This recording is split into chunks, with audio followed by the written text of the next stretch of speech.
오늘 말씀의 제목은 너의 창조주를 기억하라입니다.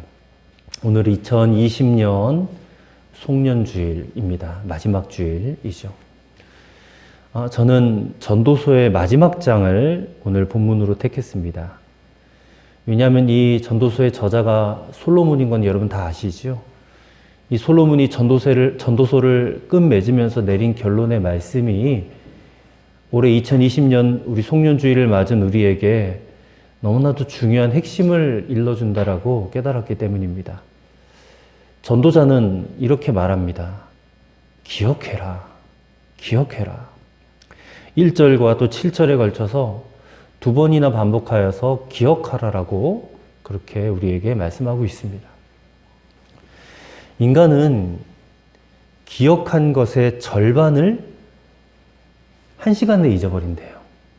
그러니까 여러분이 오늘 이 설교 말씀 듣고 1시간 지나면 절반 정도는 아마 기억 속에 사라질 겁니다. 하루가 지나면 얼마나 사라지는지 아세요? 70% 잊어버린답니다. 70%.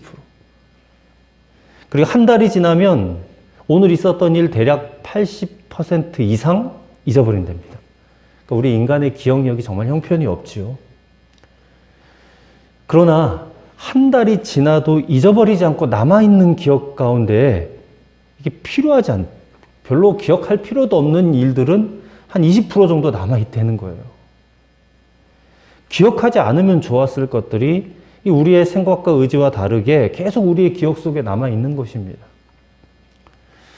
그래서 여러분, 우리가 정말 좋은 삶을 살려면, 행복한 삶을 살려면 기억해야 될 것은 반드시 기억하고 기억하지 말아야 될 것들은 빨리 잊어버렸으면 좋겠어요. 그러면 우리는 정말 좋은 삶을, 행복한 삶을 살게 될 줄로 믿습니다.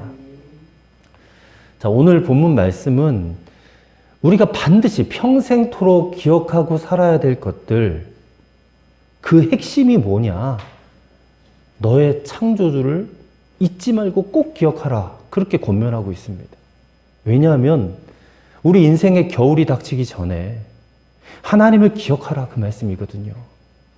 하나님을 꼭 기억하면서 인생의 겨울을 맞이하라라는 그런 말씀입니다. 그러면 이 너의 창조주를 기억하라라는 이 말씀을 전도자는 누구에게 준 말씀인가? 1절의 말씀을 보면 너는 청년의 때에 너의 창조주를 기억하라 그랬거든요. 이 청년의 때에. 그렇다면 이 청년의 때가 언제인가? 어떤 사람들은 문자 그대로 10대 후반, 20, 30대를 말하는 것이 아니겠는가. 왜냐하면 우리가 그때를 다 청년의 때라고 하니까. 근데 어떤 사람들은 40, 50대도 여전히 청년이다 그래요. 또 어떤 분들은 심지어는 60대도 아직 청년이라 그래요. 청년이라고. 인생은 60부터라고 하는 말도 있잖아요. 그러니까 오늘 본문의 이 청년의 때라는 것은 이게 무슨 나이로 계산할 것이 아니라는 겁니다. 모든 인생이 다 여기 청년의 때에 해당된다 그 말이에요. 모든 인생이. 그래서 오늘 전도자는 이 청년의 때를 말하기를 뭐라고 하냐면 곤고한 날이 이르기 전에 나는 아무 낙이 없다고 할 해들이 가깝기 전에 라고 설명을 했어요. 그때는 다 청년의 때라는 겁니다. 바로 그때에 너의 창조주를 기억하라라고 말씀하고 있어요. 왜 그렇습니까? 이 청년의 때가 영원하지 않기 때문에 그래요. 우리가 청년의 때를 지나고 나서는 반드시 곤고한 날이 찾아와요. 나는 세상에 아무 낙이 없다라고 할 때가 온단 말입니다. 근데 그 날이 되면 어떻게 되는지 아세요? 3절부터 7절까지 말씀을 한번 잘 읽어보세요. 이게 좀 비유적인 표현으로 되어 있지만 사실은 이 말씀처럼 우리의 육신과 영혼이 쇠약해지고 세상 재미가 하나도 없고 죽음을 맞이하러 준비하러 가는 그런 상황과 그런 순간들을 비유적으로 표현해 놨거든요. 그날이 되면 이렇게 다 된단 말입니다. 여러분, 우리는 종종 지금의 나 자신이 계속 될 것처럼 그렇게 생각하며 살아요. 나의 젊음이 계속 지속되어질 줄 알고 착각해요. 나에게는 곤고한 날 절대 안 와. 아무 낙이 없다고 할 해가 절대 안 온다라고 착각하고 살아요. 특별히 육체적으로 젊을 때 그렇게 생각하기가 쉽습니다. 그러나 성경은 우리에게 곤고한 날은 반드시 온다. 아무 낙이 없다라고 할 날이 반드시 온다라고 말씀하고 있어요. 그것도 속히 올 거다 그래요. 그럼 우리는 어떻게 해야 됩니까? 이렇게 신속히 지나가는 이 시간의 흐름 속에서 우리가 어떻게 살아야 되냐 그 말이에요. 그래서 오늘 전도자가 말씀을 통해서 우리에게 지혜를 주는 것입니다. 너무나 중요한 교훈을 주는 거예요. 그때가 이르기 전에 너희 창조주를 기억하며 살아라. 오늘 우리는 이 말씀이 갖는 의미를 좀 생각해보고 오늘 이 송년주일 아침에 우리의 기도의 제목으로 함께 삼고자 합니다. 첫째로 너의 창조주를 기억하라 라는 이 말씀의 의미는 나는 피조물이다 라는 사실을 기억하라는 말이에요. 나는 피조물이다. 자, 1절 말씀을 다시 한번 보십시다. 너는 청년의 때 곧 너의 창조주를 기억하라. 곧 곤고한 날이 이르기 전에 나는 아무 낙이 없다고 할 해들이 가깝기 전에. 여러분 여기서 너의 창조주 할 때에 이 말 속에는 너는 누구냐라는 그런 의미가 들어있거든요. 너는 어떻게 만들어진 존재냐? 너는 창조주에게서 나온 피조물이다라는 그런 말이에요. 이게 지금 인간의 본질을 설명하는 말씀이에요. 너는 창조주에게서부터 나와서 그가 허락한 만큼 살다가 이제 그에게로 돌아갈 수밖에 없는 존재다라는 것을 말씀하고 있는 거예요. 더 쉽게 말하면 너는 피조물임을 기억하고 살아라. 그런 말씀입니다. 근데 여러분 우리는 어떻게 살아요? 우리는 종종 우리가 피조물이라는 사실을 잊어버리고 살 때가 많습니다. 나 스스로가 저절로 되어진 것 마냥 그렇게 착각하며 살 때가 많아요. 그래서 우리의 인생을, 삶을 마치 내 것인 양 그렇게 생각하고 내 마음대로, 내 뜻대로 살아갈 때가 많다는 것입니다. 그러나 성경은 우리에게 뭐라고 말합니까? 야고보서 4장 13절부터 16절 우리가 지난번 야고보서 말씀 나눌 때 함께 읽었던 말씀인데요.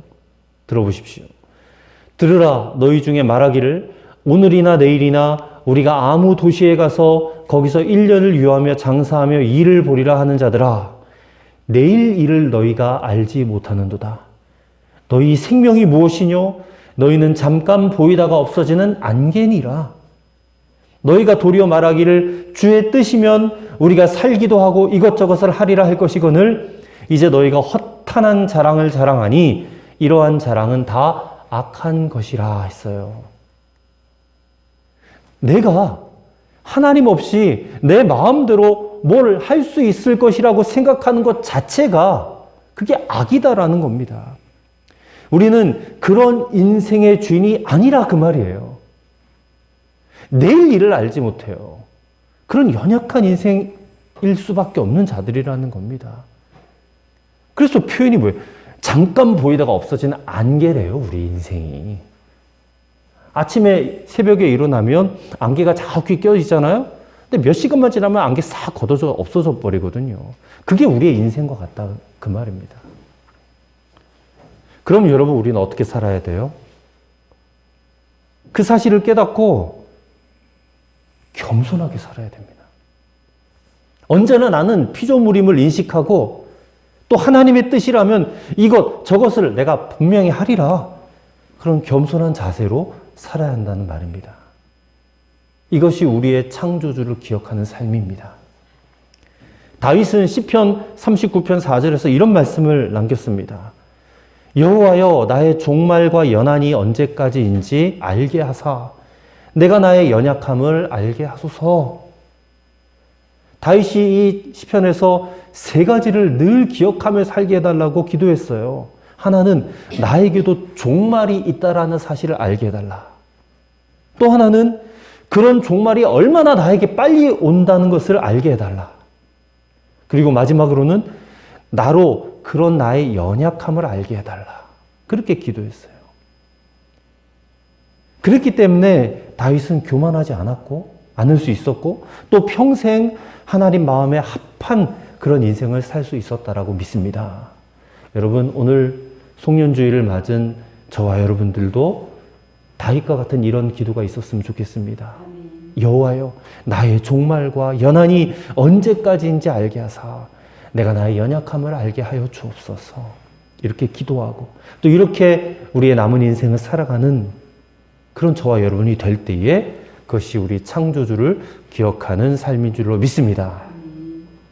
두 번째로, 피조된 자기의 본분을 바로 알라는 것입니다. 피조된 자기의 본분을 바로 알아라. 하나님께서 여러분들을 창조하신 줄로 믿으시죠? 나는 하나님의 창조물이에요. 피조물이에요.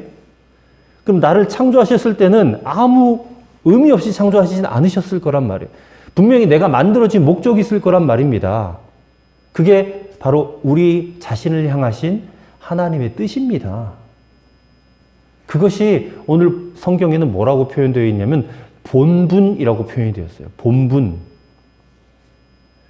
여러분, 우리가 창조주를 기억한다는 말은 우리의 본분을 생각하면서 그 본분을 다하며 사는 것을 의미하는 것입니다. 그렇다면 그 본분이 무엇인가? 13절의 말씀을 같이 한번 읽어보도록 하겠습니다. 일의 결국을 다 들었으니 하나님을 경외하고 그의 명령들을 지킬지어다. 이것이 모든 사람의 본분이니라. 아멘. 자, 그러니까 오늘 이 13절 말씀에 사람의 본분에 대해서 두 가지로 말했어요. 하나는 뭐예요? 하나님을 경외하는 것이라. 또 하나는 하나님의 명령들을 지킬 것이다. 이게 우리의 본분이라는 거예요. 이 두 가지를 늘 기억하면서 또 그것을 늘 실천하면서 사는 것이 우리의 본분이라는 말씀입니다. 여러분, 우리는 늘 하나님을 경외하면서 살아야 돼요. 하나님을 경외한다라는 말은 뭐 여러 가지 의미가 있지만 저는 그 중에 가장 핵심이 뭐냐면 하나님을 늘 높이며 사는 거예요. 하나님을 높이며. 하나님이 최우선이다. 하나님이 최고다라고 늘 높이며 사는 거예요. 하나님을 높여드린다면 그게 우리에게 나타나는 행위가 무엇인지 아십니까? 그것은 바로 예배입니다. 예배. 하나님을 경외함은 예배로 표현이 되어지는 거예요. 그러니까 늘 우리가 하나님 앞에 예배드리는 것이 우리의 본분이라 이 말입니다. 어떤 사람이 자신의 인생 70평생을 돌아보면서 자기가 그동안 살아왔던 시간들을 한번 계산해 봤대요. 그랬더니 놀라운 결과가 나왔습니다. 자기가 70년 살았는데 그동안 잠자는데 얼마나 살았느냐? 23년 잠잤대요. 23년. 일하는 데는 16년을 살았대요. 텔레비전 보는데 8년 살았고, 먹는데 6년, 여행하는데 6년, 여가생활하는데 4년 반, 병으로 아픈데 4년, 쇼핑하는데 2년, 그리고 신앙생활하는데 반년. 70년 중에 신앙생활을 했던 시간이 반년이래, 반년. 근데 이 신앙생활하는 시간은 70평생 동안 일주일에 3번 1시간씩 교회 나가는 것, 그때 쓴 시간과 매일 아침과 저녁으로 5분씩 묵상 시간 가졌던 것, 그걸 합계한 것이래요. 일주일에 3번 1시간씩 교회 나와서 예배를 드렸다는 거예요. 아침 저녁으로 5분씩 말씀을 묵상했대요. 그러니 사실 어떻게 보면 신학생을 굉장히 열심히 잘한 거잖아요, 이분. 근데 그 시간을 합계해 보니까 반년밖에 안 된대요. 70년 동안에.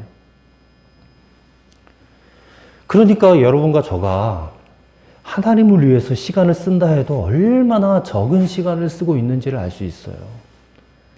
우리가 이렇게 매주일 교회에 나와서 하나님 앞에 예배를 드린다 해도 그 시간을 합쳐보면 우리 전체 인생의 시간에 비해 아무것도 아니에요. 근데 우리가 하나님께 예배 드리는 시간을 자꾸 싫어하고 핑계대고 빼먹고, 그럼 우리가 나중에 하나님 앞에 서서 어떻게 내가 대본분 다 하고 왔습니다라고 말할 수 있겠는가? 또 우리는 하나님의 명령을 실천하면서 살아야 돼요. 하나님의 명령이 무엇일까요? 좁게는 십계명일 수 있어요. 십계명. 우리 10가지 계명 찬송가 뒤편에 열어보면 다 나와 있죠? 근데 그 10계명을 또 축소시키면 무엇이 되는지 아세요? 예수님 말씀하셨어요. 하나님을 사랑하고 또 내 이웃을 내 몸과 같이 사랑하라. 그 말로 요약된다고 주님 말씀하셨잖아요. 근데 그 말씀을 또 요약하면, 더 짧게 요약하면 뭔지 아십니까?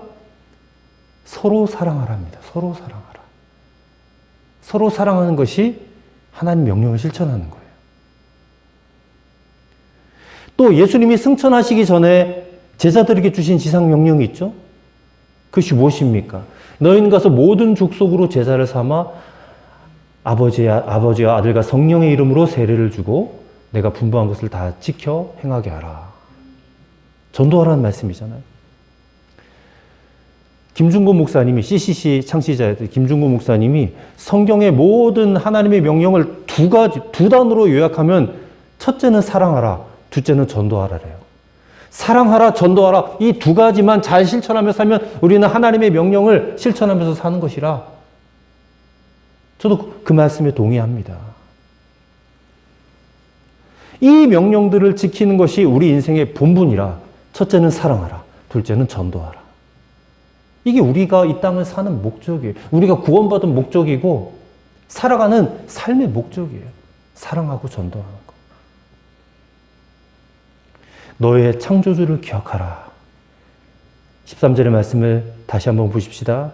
이 일의 결국을 다 들었으니 하나님을 경외하고 그의 명령들을 지킬지어다. 이것이 모든 사람의 본분이니라. 아멘. 이 본분을 기억하며 살아가는 우리 빛의 숲교회 성도들이 되시기를 주님의 이름으로 축원합니다.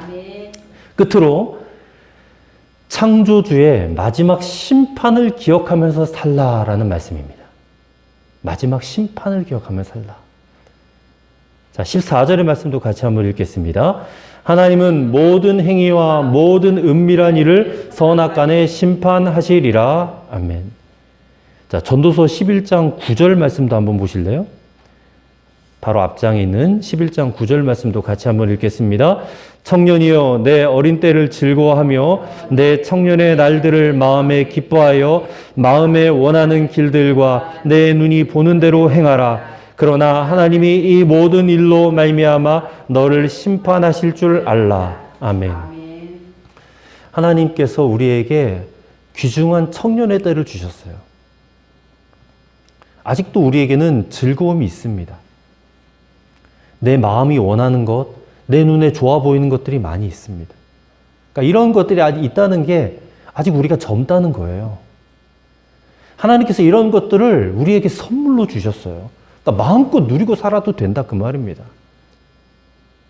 그러니까 하나님은 우리로 하여금 이 세상 살면서 걱정하거나 두려워하거나 그렇게 살라고 하지 않으셨어요. 마음껏 즐거워하고 마음껏 원하는 대로 한번 살아보라. 우리가 금욕적으로 살기를 원하지 않으십니다. 마음껏 먹고 마음껏 마시고 마음껏 원하는 일들을 하면서 살기를 원하세요. 그런데 한 가지 기억해야 될 것이 있어요. 장차 하나님께서 이 모든 일들로 인해서 우리를 심판하실 것이다라는 겁니다. 그거는 기억하고 살라는 거예요. 마음껏 원하는 대로 하고 살되 하나님이 그 일로 우리를 심판하실 것이다. 이거를 기억하며 사는 것이 창조주를 기억하는 것이다. 어떤 젊은 사업가가 있었습니다. 사업을 크게 일으키고 너무나 바쁘게 살아가던 사람이에요. 그 사람에게 어느 날 전도자가 찾아왔습니다. 사무실로. 그래서 말합니다. 당신 그렇게 사업만 열중할 것이 아니라 주일이 되면 교회 가서 예배도 좀 드리고 하나님을 섬기세요. 그리고 이제는 주신 그 물질로 이웃들을 좀 섬기고 하나님을 위해서 봉사하며 살아가는 삶을 좀 계획하시면 어떻겠습니까? 그랬더니 이 젊은 사업가가 대답을 합니다. 그렇잖아도 제가 그렇게 생각하고 있었습니다. 그런데 아직은 제가 좀 젊으니 좀 나이가 든 다음에 지금은 돈이 좀 잘 벌릴 때 돈 좀 많이 벌어놓고 나중에 좀 그거 할 생각입니다. 그래서 이 젊은 사업가가 몇 번이고 이런 말을 반복하면서 전도자의 권면을 거절하고 뒤로 미뤘어요. 어느 날이 되었습니다. 한참 결제 서류에 도장을 찍어 내려가는데 이 전도자가 또 찾아왔어요. 이번이 내가 당신을 찾아오는 마지막이 될 것 같습니다. 하나님 앞에 나아가십시오. 그리고 하늘을 위해 준비를 하고 사십시오. 그러나 이 젊은 사업가는 이번에는 그 전도자의 그 말에 짜증을 부리는 거예요. 제발 나 좀 괴롭히지 말라고. 좀 찾아오지 좀 마시라고. 그래서 이 사람을 그냥 사무실 바깥으로 밀어냈어요. 쫓아냈어요. 얼마의 시간이 지났습니다. 이제는 무서운 얼굴을 한 사람이 나타났어요. 그러면서 말합니다. 이제 당신의 때가 되었습니다. 머물 시간이 없습니다. 저와 함께 가시지요. 아니, 지금은 바쁘다니까요. 곧 내가 중요한 바이어들을 만나야 됩니다. 다음에 오시지요. 그 순간에 갑자기 얼음장같이 차가운 손이 그 목덜미를 확 거머쥐는 서늘함을 느낍니다. 죽음의 사자였어요. 이제는 시간을 달라고 아무리 애원해도 발버둥을 쳐도 내가 유언이나 하고 떠나게 해달라고 그렇게 소원해도 소용이 없는 거예요. 여러분, 이 이야기에서 우리가 반드시 깨달아야 될 그런 교훈이 있지 않겠습니까? 언제 우리가 그날이 우리에게 올지 우리는 알 수 없어요. 지금 우리에게 주시는 이 귀한 시간, 하나님의 말씀을 듣고 예배하고 그리고 주님의 귀한 교훈을 받는 이 시간을 정말로 우리는 소중하게 여기고 살아가야 될 줄을 믿습니다. 여러분, 날씨가 많이 풀렸지만 그래도 올해는 참 매서운 한파인 것 같아요. 겨울이. 이 차가운 매서운 한파 속에 2020년 마지막 주일을 이렇게 맞은 우리에게 인생의 겨울이 어느 순간 다가옵니다. 지금 내가 젊다고 어리다고 우리가 마음 놓고 살아서는 안 된다는 거예요. 매년 연말을 이렇게 허락해 주시고 맞도록 하시는 것은 우리 인생의 겨울을 항상 대비하며 살라는 주님의 은총의 시간입니다. 1년의 마지막 날, 이 마지막 주일을 맞으면서 우리는 항상 우리 인생의 마지막을 떠올리며 살아야 돼요. 그 말씀의 주제가 오늘 너의 창조주를 기억하라. 이 말씀을 붙드시기는 저와 여러분이 되기를 바랍니다. 그 지혜가 우리에게 임하게 될 거예요. 이 말씀을 붙잡으면. 그러므로 우리 인생의 겨울을 좀 따뜻하게 맞이했으면 좋겠어요. 언제가 될지 모르지만 그날이 오잖아요. 그때 차가운 인생의 겨울을 맞이하면 안 돼. 따뜻한 인생의 겨울을 맞이하고 결국에는 궁극적인 승리자가 돼야 되잖아요. 영원한 승리자로 살아가시는, 그렇게 인정받으시는 우리 충주 빛제수교회 모든 성도들 되시기를 주님의 이름으로 간절히 축원합니다. 기도하겠습니다. 창조주 하나님, 우리가 우리 인생을 혹시 내 것으로 착각하고 내 마음대로 내 뜻대로 살려는 교만을 부리고 있었던 건 아닌지 이 시간 돌이켜봅니다. 우리가 정말 하나님만을 경배하고 그 명령을 지키는 삶을 살고 있었는지도 돌아보게 됩니다. 우리는 장차 하나님 앞에서 부끄러움 없는 삶이 되었는지를 이 시간 생각해 봅니다. 창조주 하나님, 우리가 당신을 기억하며 살게 하시옵소서. 우리에게 주신 삶의 본분이 있음을 알고 그것을 행하게 하시옵소서. 마지막 날 우리의 삶을 심판하신 하나님을 두려운 마음을 가지고 오늘을 살게 하여 주시옵소서. 인생의 겨울을 맞이하겠지만 그 겨울이 따뜻한 겨울이 되기 원합니다. 영원한 궁극적 승리자로 맞이하게 되기를 원합니다. 그렇게 살도록 우리를 책임하시고 또한 우리를 다스려 주시옵소서. 감사를 드리며 예수님의 이름으로 기도하옵나이다. 아멘.